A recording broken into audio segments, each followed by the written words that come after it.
43 to 48, and if I'm not mistaken, that ends Prahlada's prayers. The final verses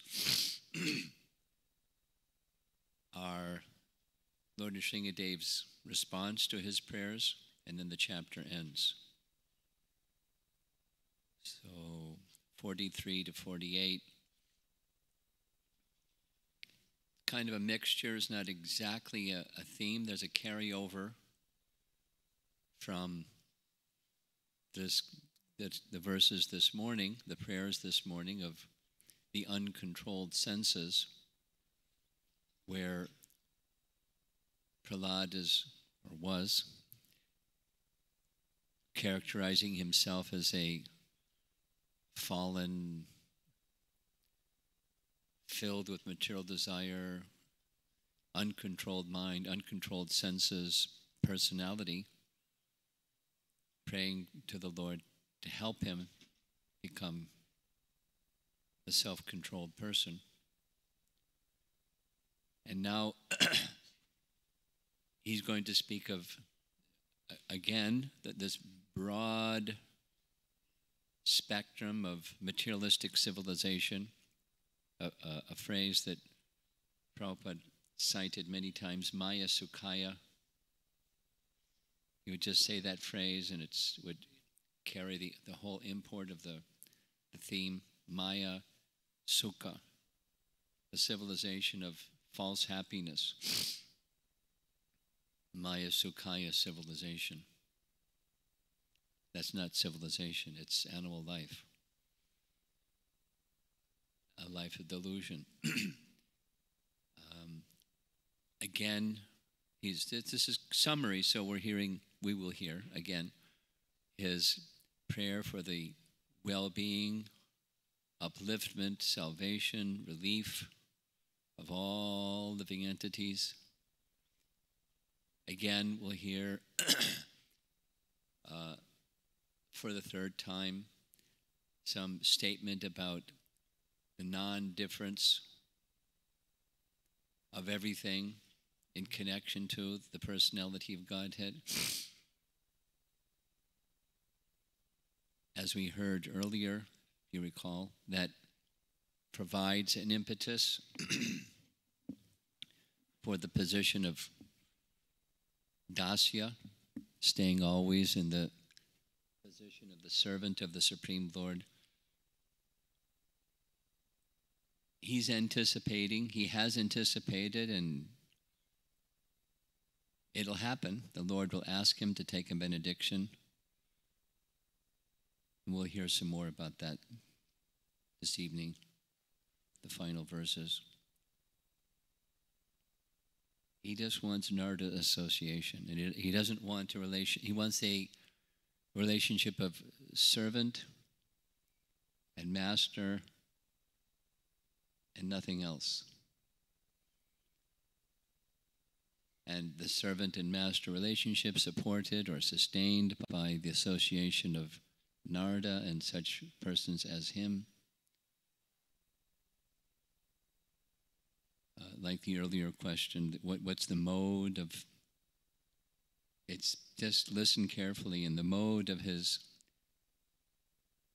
exhibition, appeal for devotional service, it's in every single verse. So, Maya Sukhaya civilization, seeing it, he was praying for his upliftment and everyone's upliftment. Now he's expressing his concern. Shoche tato vimukha cetasa.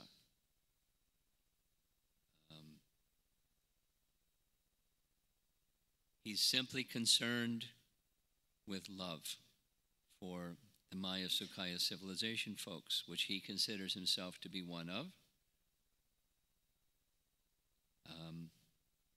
And he's appealing for mercy upon himself and everyone, this whole civilization.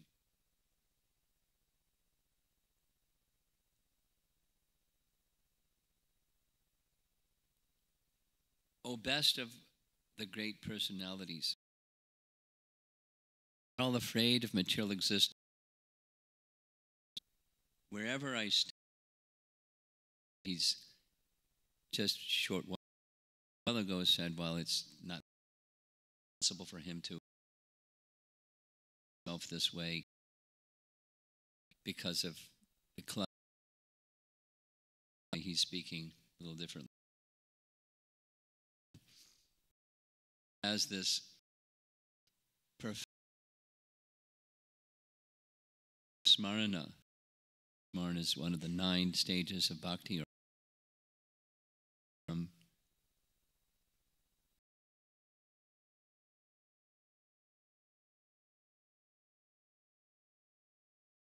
With that Vishnu Mana question about the it's goes is where the mind is absorbed in.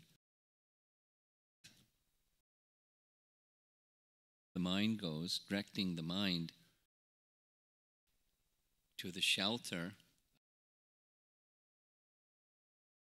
There's not an option.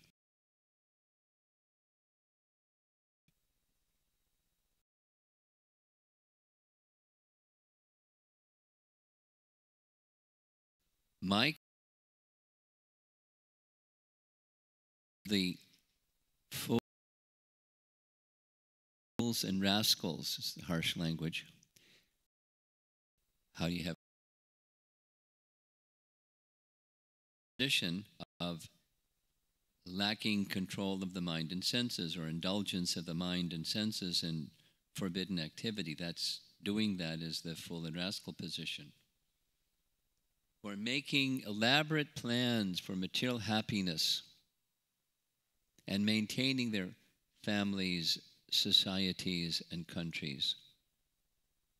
I'm simply concerned with love for them. He's a transcendentalist that understands the false promise of happiness. So thus Maya Sukha, false happiness in who we're not. The illusory conception of self is happiness. Because false happiness, pursuit of false happiness, the self is lost.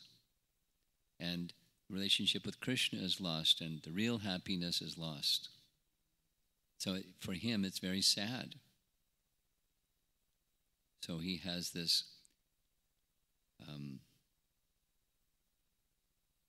sadness, shoche. Here's the position of one who has not taken shelter of Krishna, described in the purport. One is under the full control of the external energy conducted by the 3 modes of material nature. That's the position. Not like, hey, I've got a great idea. What's that? I'd like to be controlled by the 3 modes of nature. Okay, thank you. But that's what happens. You turn away from Krishna and we're controlled, or we're controlled by the internal energy or the external energy. That's us, we're marginal energy. So one who doesn't take shelter has the external energy. And in that external energy position, Vimudha, in the verse spoken by Prahlada, throughout the entire world, everyone is making big, big plans to adjust the miseries of the material world. And this is true at present, in the past, and in the future. Nevertheless, although they make elaborate political, social, and cultural plans, they have been described herein as vimudha. Strong language. Fool, rascal. Maybe you've seen, there's a little video of Prabhupada sitting in the garden in Los Angeles. On one side is his quarters, and then there's the temple, and the other side there's a garden. And because the climate in Southern California is very nice, Prabhupada liked to go sit in the garden, and that's, instead of greeting guests in his quarters, he'd go outside and sit in the garden, sit in a nice chair. And so in one video, there's all these, looks like, well-educated, well-dressed professors. And they loved Prabhupada. They had deep regard for him, and they loved Prabhupada. They didn't become sadhakas, but they had deep regard for his quality and the power of his Krishna consciousness. So one said, Swamiji, you use such strong language. You call persons like us rascals and fools. And Prabhupada gave some answer like this. They gave some suggestion. Why don't you say that they're, attracted by the illusory energy, and then something like that. And Prabhupada said, fool and rascal, that's the summation of being attracted by the illusory energy, and smiled and laughed, and they smiled and laughed. And so he's like jabbing them, and they're taking it. They just want him to tone the language down a little bit, Swamiji.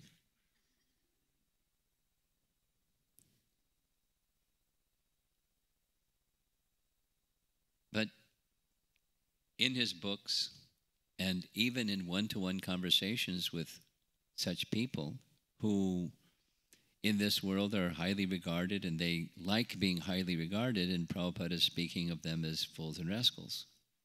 And they're taking it, saying, Swamiji, make the language softer. But that's the language of Prahlada, and it's the language of Krishna and Bhagavad Gita. So that's how Prabhupada would justify. I have to speak what Krishna says. Of course, he was discriminating with the audience. So this materialistic civilization, making adjustments with the miseries, Prabhupada speaks of striving to make this unnatural habitat our personal home. That's not very smart.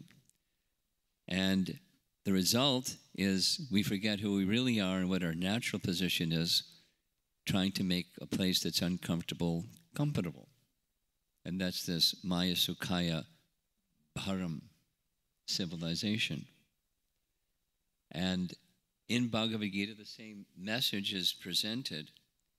This world is dukkha, it's full of miseries, and ashashvatam, it's impermanent, it's temporary.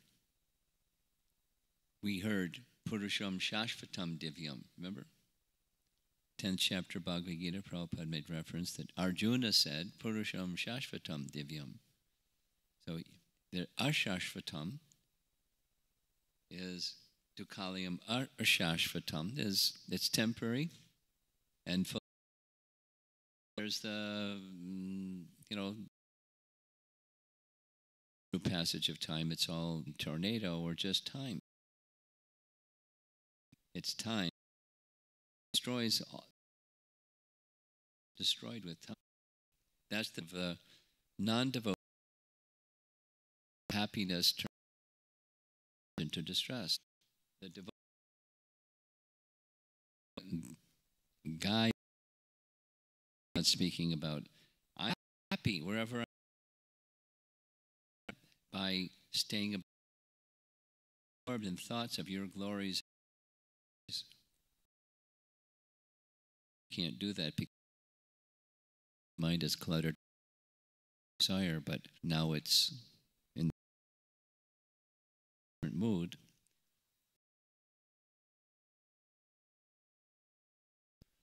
Yes. And of the Supreme Lord, the distress, because about being pushed off. Lord Vishnu smash and the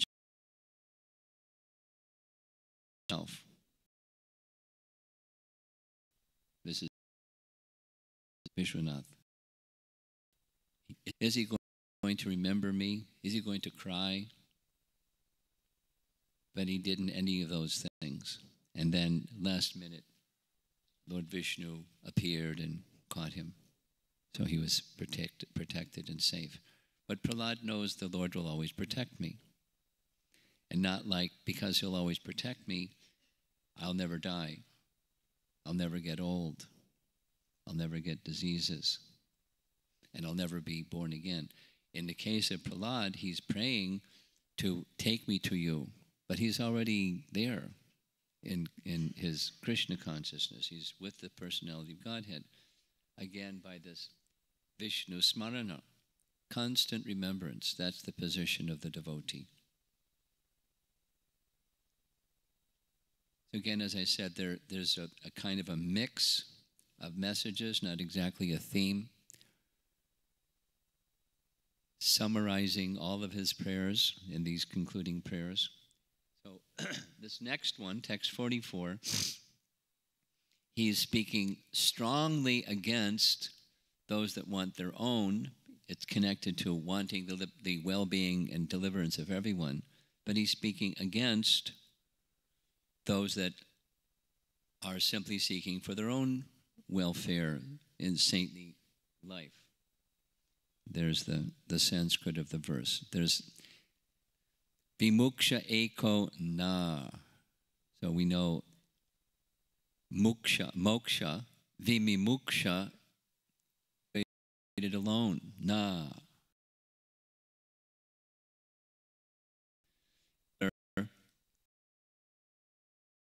The welfare of others.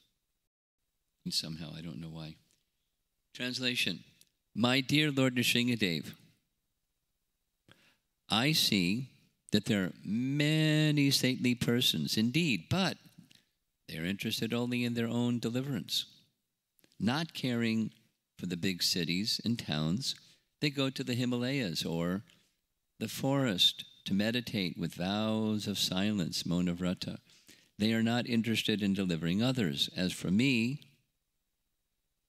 Vimimuksha eko na, I do not wish to be liberated alone, leaving aside all these mudhas, kripanas, fools and rascals. That's harsh talk, but it's speaking of their mental disposition, not who they are. They're object of his affection. I know that without Krishna consciousness, without taking shelter of your lotus feet, one cannot be happy. Therefore, I wish to bring them back to the shelter of your lotus feet. Now this phrase, vimimuksha eko na, was used in a different way by Bhakti Siddhanta Saraswati Thakur. There's a whole lecture and some writings. The writings called Dushta Mana. Oh, wicked mind. Seeking adoration from the public by going to a secluded place, imitating the 6 Goswamis and simply engaged in solitary bhajan. Think of sense gratification and honor and praise. So he instructed his followers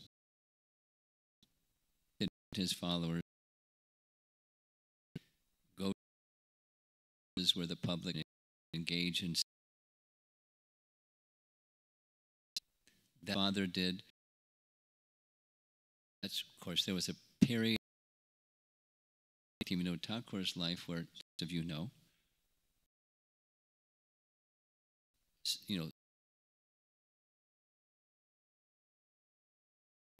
and when staying with his father in Puri, there's a Babaji, without mentioning his name, and the Babaji was deviating. He was a charismatic Babaji, had lots of followers, and he was deviating by making up a mantra and having his followers chant that mantra that had improper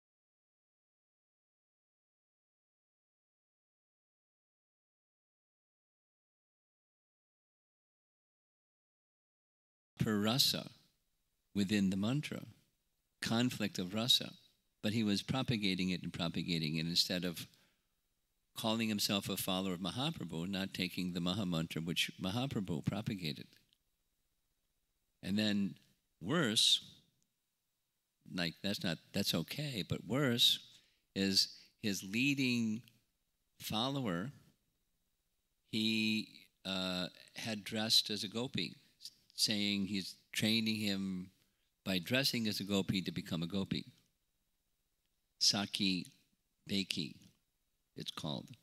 So he was propagating both of these things. Locked horns and, blasted him personally and publicly. And this man had a lot of followers. He was a popular, charismatic guy. And Bhaktisiddhanta was not foolish. But he was fearless. And it was creating such an uproar that his father, Bhaktivinoda Thakur, said, this could be very dangerous. So instead of your staying here, why don't you go to Mayapur and just chant Hare Krishna? So hearing that from his father, he went to Mayapur and chanted Hare Krishna. He took a vow that he would chant 3 billion names. And to do that vow, it took him 8-9 years, and he was chanting the same number of rounds as Haridas Thakur every day.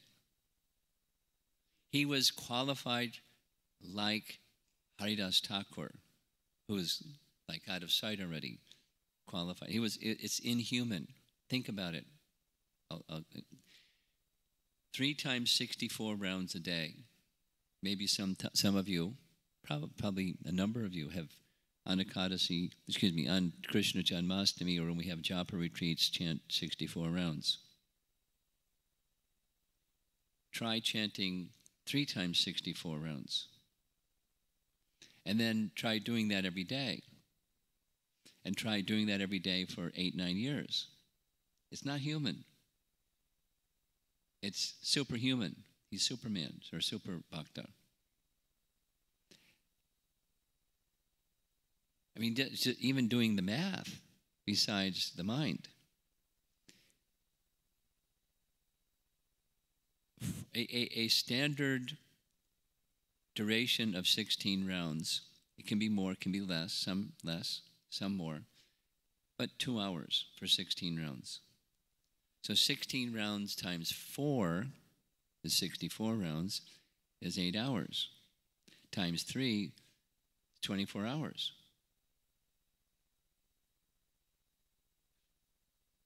He obviously, to do this, he had to chant swifter than 2 hours for 16 rounds.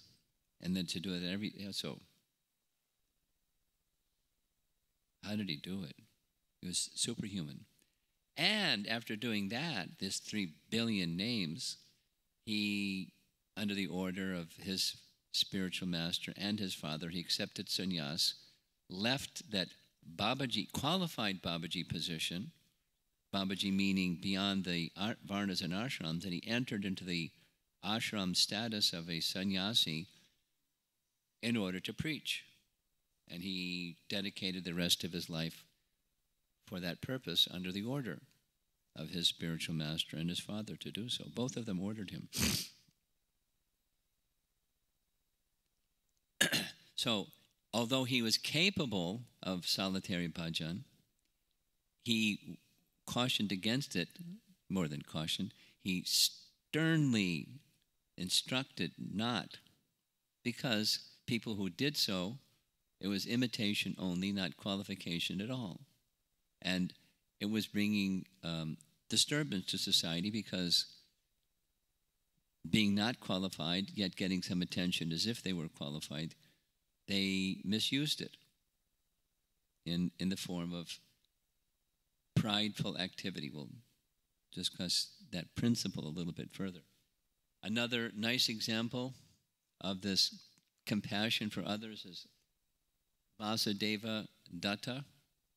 Not so much spoken of in Chaitanya Charitamrita, but when Lord Chaitanya spoke of Vasudeva Datta in the language of Krishnadas Kaviraj, he would speak about him as if he had 10 mouths. Now, sometimes, meaning he couldn't stop talking about him.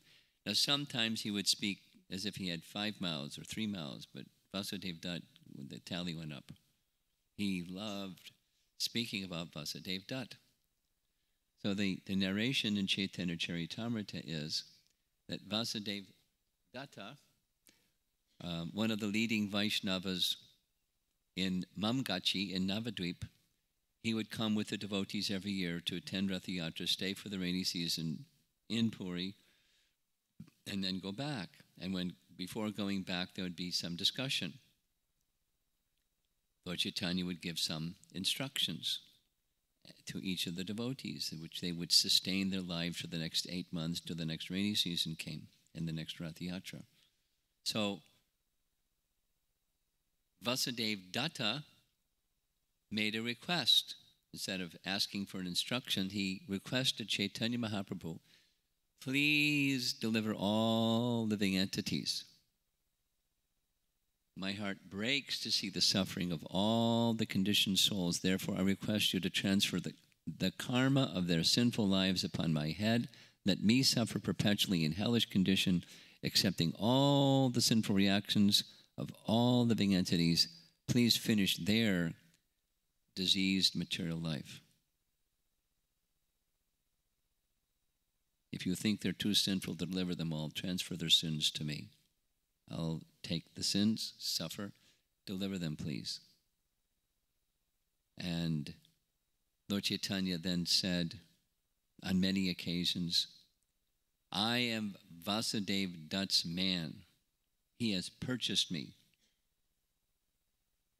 I declare it again and again, I am his property. He can do with me whatever he likes. He can sell me in the marketplace for any price he likes. I am his property. I say it again and again. I am the property of Vasudeva Datta. So, and again and again. So, Mahaprabhu was very pleased by that compassion. And another answer, because of your bhakti, there's no question of sinful activities coming to you. Please understand, because of your devotion, they're already delivered. Because of your devotion and your feelings of compassion for those who you're feeling compassion for, please understand, they're already delivered. Very wonderful. So this para dukkha dukhi position of Prahlada shared by other great Vaishnavas.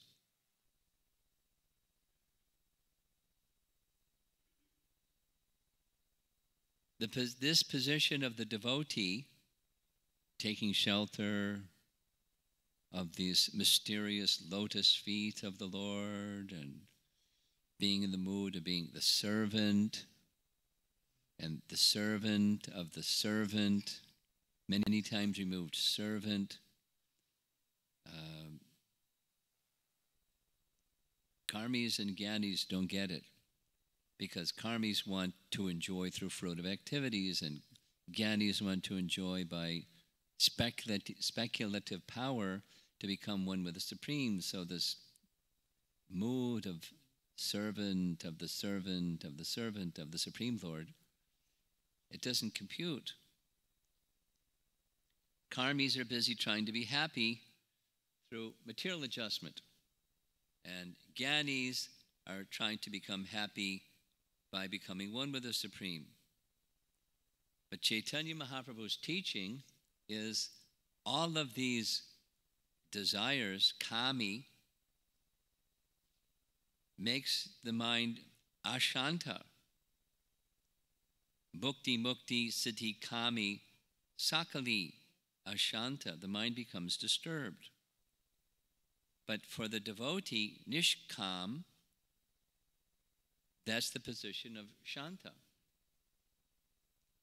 Because a devotee of the Lord is desireless, he's peaceful.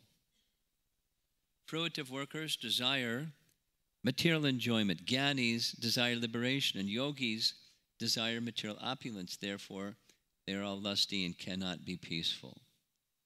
But through the medium of bhakti, all of that becomes cleansed, and the devotee,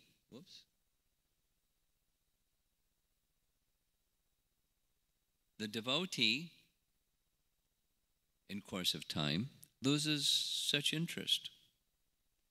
He is not interested in so-called, this is Prabhupada's purport, meditation in the Himalayas, this nirjan bhajan, secluded spiritual practice.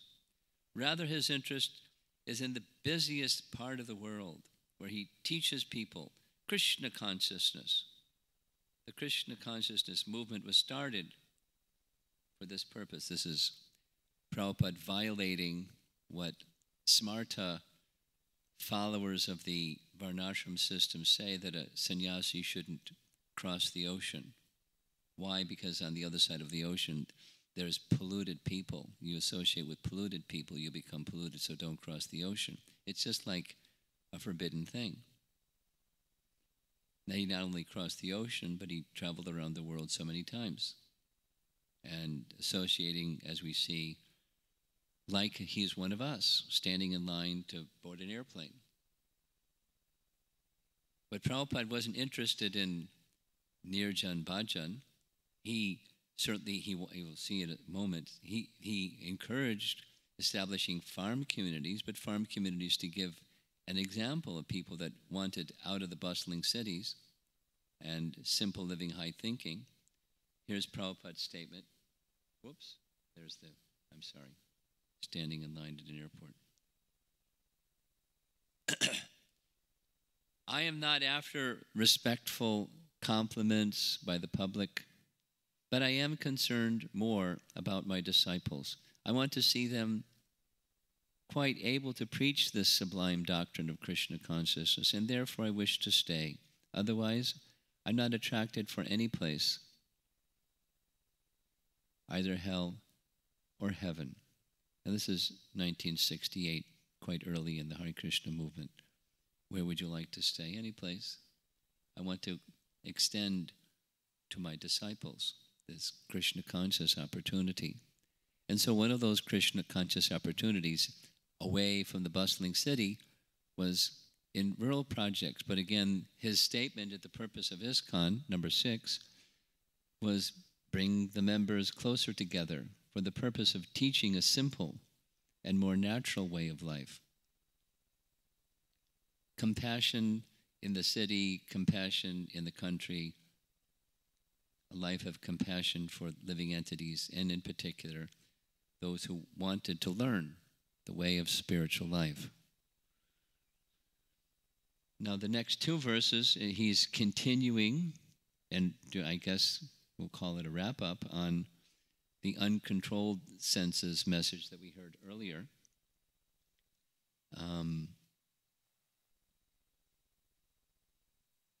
From Bhagavad Gita, chapter 3, we hear the senses are strong like serpents, but when engaged in the Lord's service, they become harmless, like serpents with broken fangs. The senses that are uncontrolled and the senses that are controlled. That's the topic, so I'm doing this little preview. Bhagavad Gita painting that Prabhupada had the devotees create is the horses are like senses. There's this hierarchy, and it's backwards in material life. The senses are dictating, and the steering mechanism, the reins, are unable to control the senses, and therefore the intelligence, the driver, doesn't have control of the senses. And the poor passenger in the back, look at the fellow. Very fearful condition due to unbridled senses. So there's a teaching connected with this from the third chapter Bhagavad Gita, famous verse, Indriyani Paranyahur.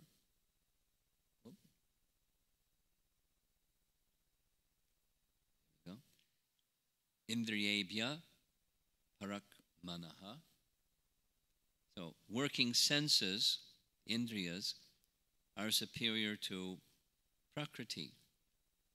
And mind is superior to the senses, intelligence is higher than the mind, and the soul is even higher than the intelligence. So the whole hierarchy here is the well-being of the soul and putting the soul as the director of the intelligence. That's when Krishna gives spiritual intelligence, then intelligence becomes the driver of the machine. And then the mind is like reins and the horses are like senses, and everything's in proper order when there's the well-being of the soul. But the Maya Sukhaya civilization doesn't get it. They do it backwards. Prabhupada writes,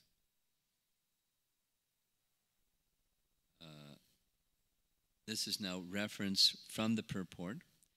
Thus, knowing oneself to be transcendental to the material mind, senses, and intelligence, O mighty Arjuna, one should steady the mind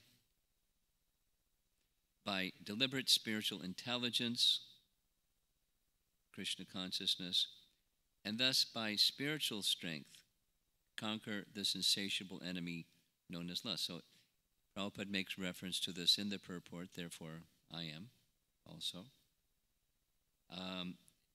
If the mind is unbridled,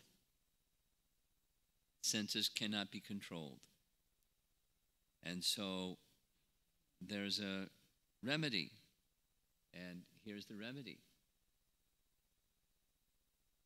Striving by right means. This upaya, Krishna says in Bhagavad Gita. For one whose mind is unbridled, self-realization is difficult work. It's a different chapter than chapter 3.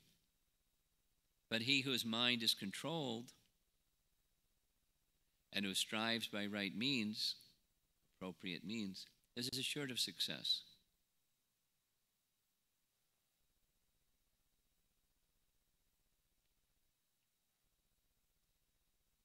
Prahlada's speaking of this as well. The materialistic civilization gets it backwards. And the materialistic civilization is where sukha is maituna. It's sex enjoyment. So Prahlad says, little boy, sex life is compared to the rubbing of two hands to relieve an itch. Grihamedis, so-called grihastas who have no spiritual knowledge, think that this itching is the greatest platform of happiness, although actually it is a source of distress. The kripanas, or fools, who are just the opposite of brahmanas, are not satisfied by repeated sensuous enjoyment. Those who are dhira, however, who are sober and who tolerate this itching, are not subjected to the sufferings of fools and rascals. I mean, he's giving us nice instructions about the regulations of life, and even if the mind wants to go there because the desire is wanting the mind to go there, Prahlad's advocating, like if there's an itch, you don't scratch it. And if you scratch it, it doesn't make it better, it makes it worse. Prabhupada's purport. Materialists think that sexual indulgence is the greatest happiness in this material world, and therefore they make elaborate plans to satisfy their senses, especially the genitals. This is generally found everywhere and specifically found in the Western world, but it's expanding, where there are regular arrangements to satisfy sex life in different ways. Actually, however, this has not made anyone happy, although it's promoted that way. To enjoy sex life is to suck one's own blood meaning sex is the result of transformation of blood in the form of semen of man, and they're sucking their own blood. And there is not much more to be explained in this connection. The camel also sucks its own blood while chewing thorny twigs. The thorns the camel eats cut the tongue of the camel, and so blood begins to flow within the camel's mouth. The thorns, mixed with flesh blood, create a taste for the foolish camel, and so he enjoys the thorn-eating business with false pleasure. Now, I had the opportunity to watch this, the camel part. I was in Rajasthan and going for a walk, and there was a bunch of camels, and they, with their long necks, were eating thorns. You could see the blood dripping down the corner of their mouth, and exactly as it's being described. Yummy. One of the references that Prabhupada would make in this connection regularly was Juvanacharya's verse. Since I have been engaged in the transcendental loving service of Krishna, realizing ever new pleasure in him, whenever I think of sex pleasure, I spit at the thought, and my lips curl with distaste. Prabhupada explains, Yamunacharya had formerly been a great king who enjoyed sexual happiness in various ways. But since he later engaged himself in the service of the Lord, he enjoyed spiritual bliss and hated to think of sex life. If sexual thoughts came to him, he would spit with disgust. So now, fanatical brahmacharis may go around spitting. And it's not advised that advanced devotees do that. It's to give us indication of the wariness of the allure of that as a source of pleasure and happiness in material life. So, text 46. We're almost completed. O Supreme Personality of Godhead, this is technical. There are 10 prescribed methods on the path to liberation. Monavrata. To observe vows, to amass all kinds of Vedic knowledge, to undergo austerities, to study the Vedas, to execute the duties of Varnashram, to explain the Shastras, to stay in a solitary place, to chant mantras silently, and to be absorbed in trance. These different methods for liberation are generally only a professional practice and a means of livelihood for those who have not conquered their senses. Because such persons are falsely proud, these procedures may not be successful. Interesting. This is Prahlada Maharaj, and in his own way, Srila Prabhupada would make reference, not specifically to this list of 10, but those who are not qualified to control their senses, having a make show of controlling their senses for attracting followers and profit, adoration, distinction, instead of the real purpose of liberation. And we've heard 6 times already, the real liberation is not just neutrality towards spiritual contact, but the positive activities of the soul in his spiritual form in relation to the Supreme Soul. These other processes are inadequate. However, in circles, particularly in India, but now moving outside of India, there's different techniques. Not exactly this one, but more like this one and this one, and observance of rituals. However, what we hear from Prahlada, I underlined it, highlighted it, there's a tendency that such persons who are practicing these things, they're interested in attracting attention to themselves rather than liberation. So it's Pride is the result. So there's beneficial activities or piety in different forms. And when that piety is joined with a lack of controlled senses, this is Prahlada's way, or a heart that's impure, then I become at the center. And pride is the result. And pride blurs one's vision of seeing Krishna. You can't see properly. It's just the default. So here's a graphic to show limited and insentient living entities may engage in, like this, meditation on a candle or meditation in some other way. However, the descending mercy is different. It's unlimited. This one. And the devotee that's engaged in chanting, they're not just doing the behavior of chanting, they're calling for mercy from the Supreme Lord in the form of His name, and or in the deity form, and or in the scriptural sound vibration, Bhagavatam, Bhagavad Gita form, calling for descending mercy. And that descending mercy is unlimited. And there's a relationship, reciprocal relationship between the chanter and the name or the person, or the devotee worshiping the deity and the person, or the person engaged in devotional service, like Prahlada is requesting, and the receiver of that devotional service, ultimately, the personality of Godhead. So, Prabhupada writes, the real purpose of human life is to attain liberation from material entanglement.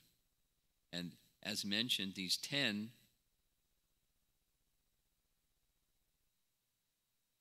if the senses are not controlled, it simply makes one proud, and one isn't going to be successful towards the end of liberation. Rather, only a rare person who has adopted complete, unalloyed devotional service to Krishna can uproot the weeds of sinful actions, cleanse the mind, with no possibility that they will revive. There's different activities of austerity. This is Saurabhi Muni, this is Pranyakashipu, and so forth. And engaging in austerities that parch the elements of the body, according to Bhagavad Gita, that's austerity in the mode of ignorance, and that's not going to lead one to elevation, to transcendence or liberation. Rather, the devotee can achieve this simply by devotional service, like chanting, just as the sun can immediately dissipate fog by its rays. This is paraphrasing a verse from Canto 6.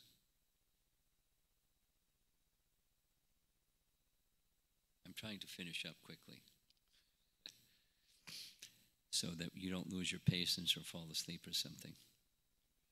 There's a lot of, this is a summary review.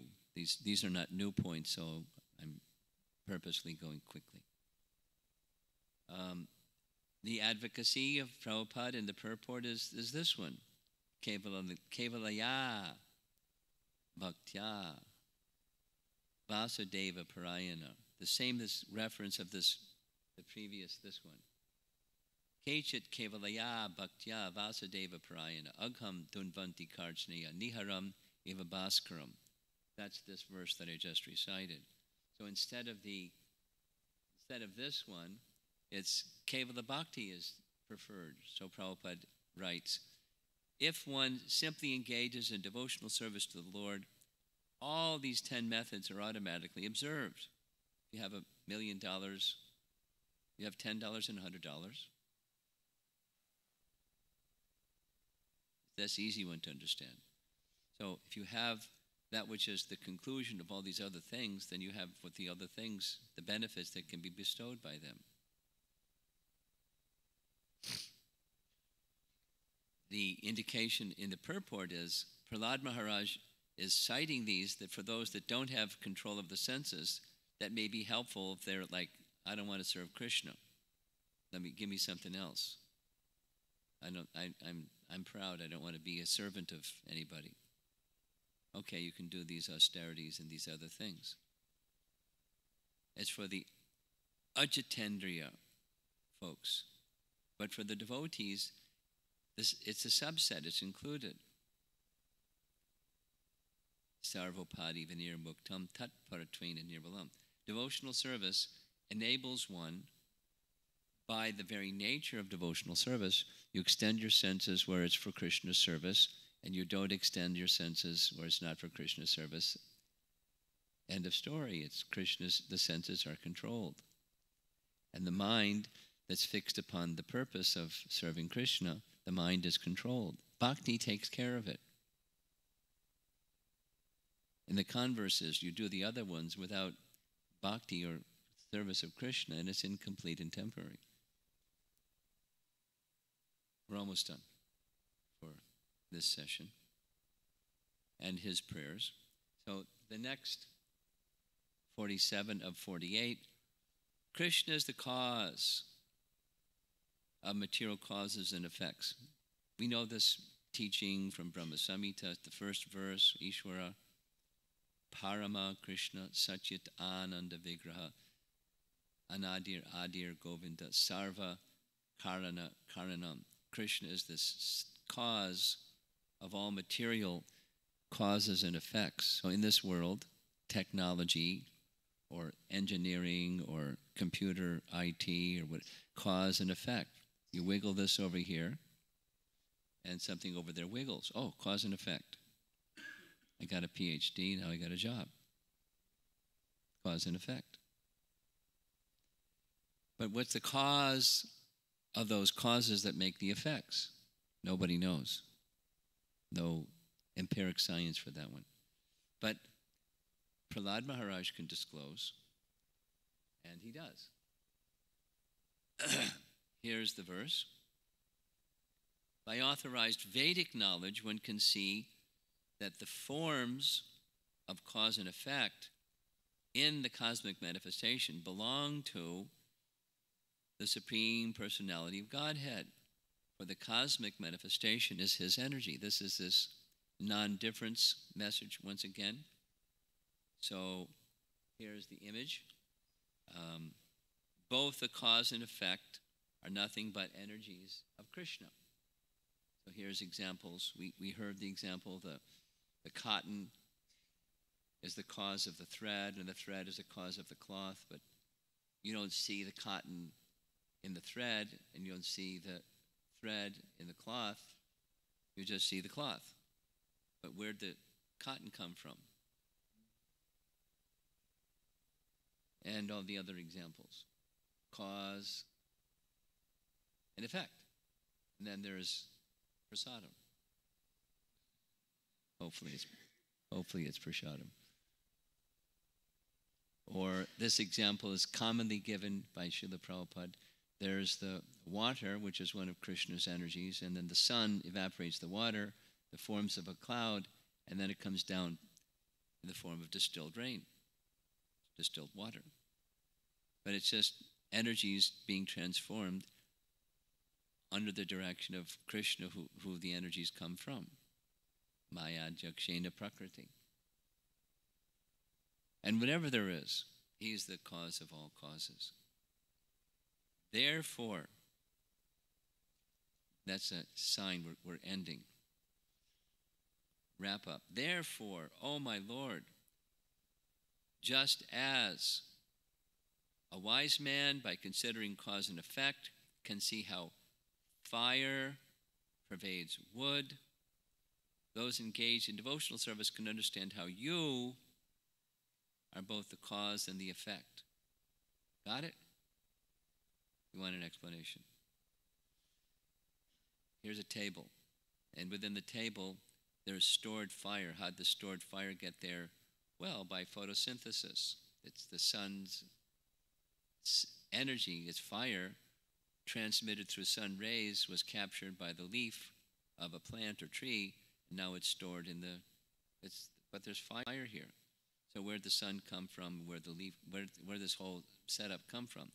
He's the cause of the causes, and he's therefore also the cause of the effects of those causes. And then similarly, last verse for this morning, the Abhideya feature is again spoken of. So he's facing the Supreme Personality of Godhead, Lord Nrsingadev. In this case, he's in his lap. But he's facing the Supreme Personality of Godhead, offering prayers, saying, "O Supreme Lord, you are actually everything. You are the air, the earth, fire, sky, and water. Indeed, you are everything, subtle and gross." So that sounds like pantheism. God is nature. There are some people that hold that view. God is nature. And then bump it up a little bit, and then there's the controllers of nature, and then pantheists are demigod worshippers. That's another interpretation of pantheism or polytheism. God is nature, controllers of nature. There's many gods. 1, 2, 3.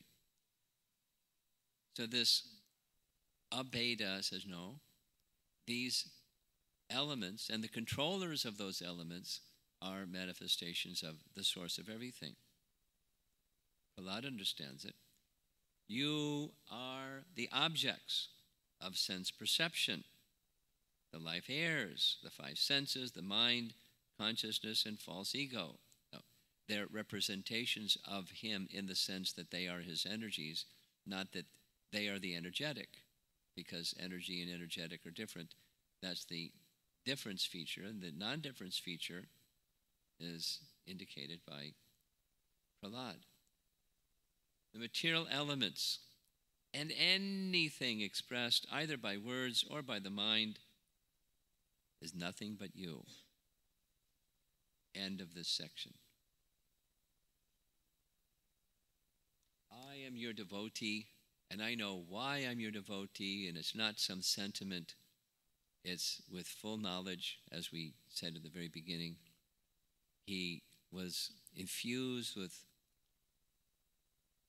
Brahmagyan, spiritual knowledge, and spiritual knowledge includes knowledge of matter, because matter is resting on spirit, and spirit is resting on Krishna, and he knows Krishna because he's a devotee.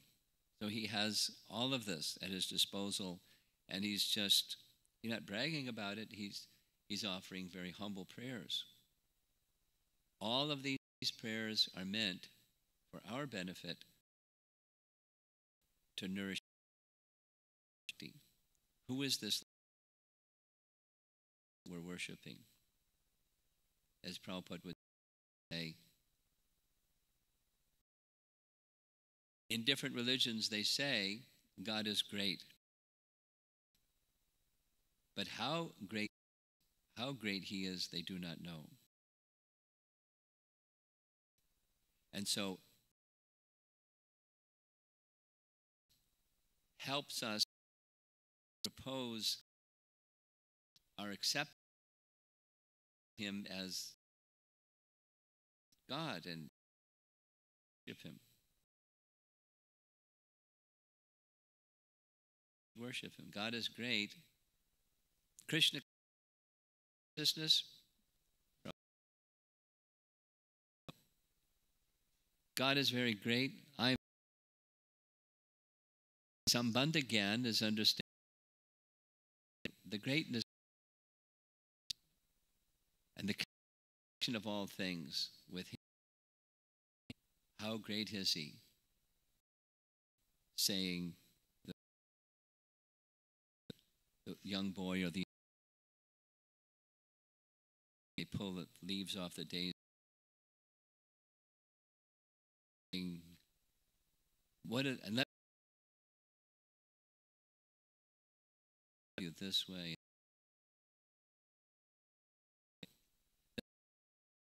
Prahlada is doing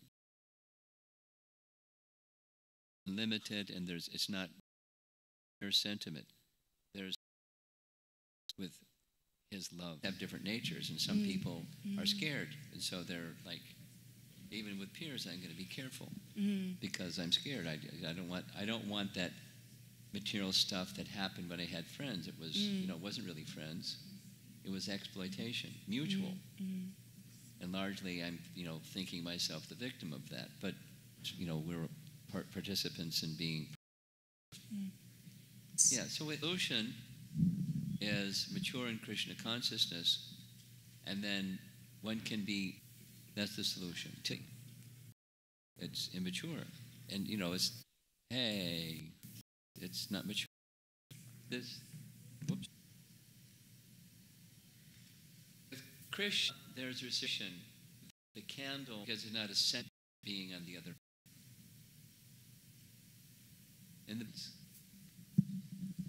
Maharaj, on the devotional service or in journey in pure devotional service, I find myself getting very uncomfortable at the place where I am, and I kind of, maybe I'm impatient or fruitive in reaching the goal, early, quickly. And sometimes I hear comments from other, devotee friends saying, well, we can relish the place we are at. The journey itself is sweet. And so I was just wanting to hear more about how do we treat the stage we are in. Like my stage is this impurity and some desire. We had a whole Gita Nagari theme, acceptance and progress. Go back and listen to those. It's like, abundant response to that question. But self-honesty is a starting point, not, the low self-esteem beratement thing, and not the inflated perception of where I am, but just an honest, that's an exercise in itself, getting an honest assessment. We heard some questions about how do we do that honest assessment part, but that's required. Be honest with what our position is and consider progress. It's a doable step up with the resources, with my degree of conditioning, different steps. Listen to, that's discussion. Different speakers, different perspectives on that theme. Guru Maharaj, my question is from yesterday's class about the point of this Achintya Bheda Bheda Tattva, and this point about the cause and effect that Prahlada is speaking about. So my understanding is that this point about surrender to Krishna, that exclusive surrender is all-inclusive. Yes. And then in that all-inclusiveness comes relationship with the material energy or things around me. Yes. And it's toward material energy. Yes. I cannot come out of material energy with attitudes. Right. So, like one of the attitude I was reflecting was this attitude of victim, or this mentality of as if the victim mentality, as if the suffering is caused to me by something outside of me, or there is someone else responsible for my suffering. Well, when I'm hearing your question, I'm hearing what I thought an earlier question is, the inimical or negative or fearful attitude towards things outside of me. And so, in the beginning, I keep a distance. But I keep a distance because, in a way, that are detrimental to the atmosphere around me, the people in me, and the energy around me is not wholesome. So in the beginning, some extra precaution that's not mature. So now, I'm doing that, or I need to do that because I'm this little seedling that needs a fence around it. But so maturing means in course of time, I'm not like putting myself in a race or something, but I know that the time will come where those same precautions are not needed, where I can be in a place where there's sense gratification around me, even my favorite kinds of sense gratification, and I can remain undisturbed. praise, and I can remain undisturbed, or dishonor, and I can remain undisturbed. But so it's like an incubation chamber is needed initially. The womb of the mother is needed before the child is born, and then the attention and affection of the mother is needed before the child can start becoming a little independent. And so there's a natural process for spiritual growth, and we do it in steps. Is that? Yeah, I can say specifically what I was connecting this with. So like Prahlad Maharaj is not feeling, there is no sense of being victimized by his father of whatever he did. And there was like, from a material perspective, we can say no one can be as abusive as that to a child. Now, when I look back in my relationship with my parents, there is no sense of abusiveness, but yet this sense of like, I still carry resentments, or I'm still carrying expectations. And in that expectations, I'm not really in a service mood. So that's where I was connecting. So, what to do? It's similar question, but primarily it's bhakti, and knowing that bhakti will take me to the place where expectations will reduce and forgiveness will be there instead of resentment. But if I just work on the resentment, overcoming the resentment and diminishing my expectations, it's not sustainable. The mind will go back. Even I may go up, the mind will go back. Bhakti is needed. It doesn't mean don't do those other things, but bhakti is first.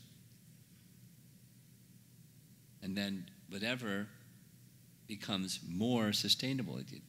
The cleansing of the mind is needed, and the modes of nature, influence is needed. Otherwise, it'll go back.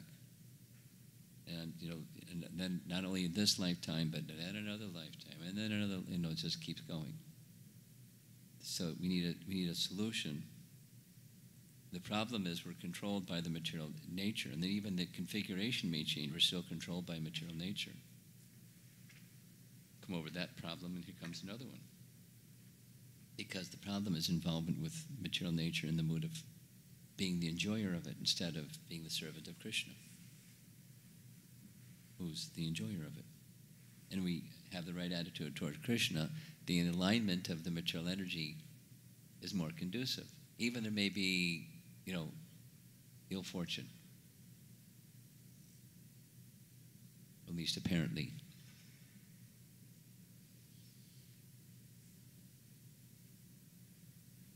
Are we done? Srila Prabhupada ki jai.